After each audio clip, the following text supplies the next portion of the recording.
একদিন পরই প্রস্তাবিত জাতীয় বাজেট ২০২৫-২৬ তুলে ধরবেন অন্তর্বর্তী সরকারের অর্থ উপদেষ্টা। সংকট, চ্যালেঞ্জ, সম্ভাবনার নতুন দুয়ার সামনে রেখে সমস্যার সমাধানের নানা কৌশল ও পরামর্শ সরকারের সামনে তুলে ধরছেন খাত সংশ্লিষ্টরা।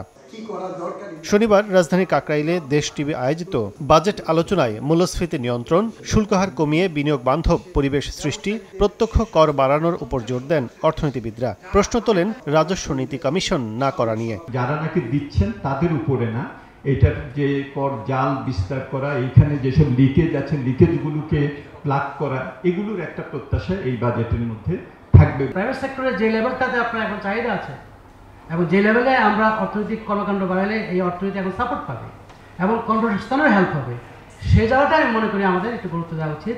তবে রাজস্ব বিভাগ সংস্কারের 5টি প্রস্তাব বাস্তবায়নে টেকসই জনবান্ধব কর কাঠামো গড়ে উঠবে বলে মনে করেন এনবিআরের সাবেক চেয়ারম্যান আব্দুল মজিদ।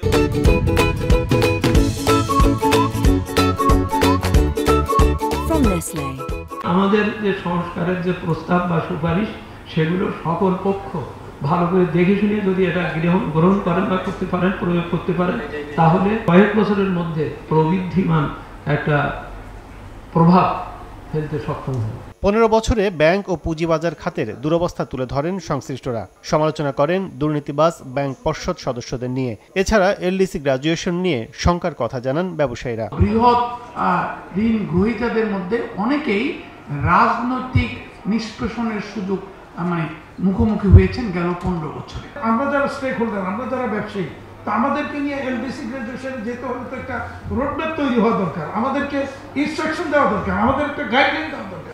বাংলাদেশে কোন ক্ষেত্রে বৈষম্য নাই? সরকারের কার্যক্রম বাংলাদেশে প্রতিনিয়তই প্রতিটি ক্ষেত্রে একটা বৈষম্যের সৃষ্টি করছে।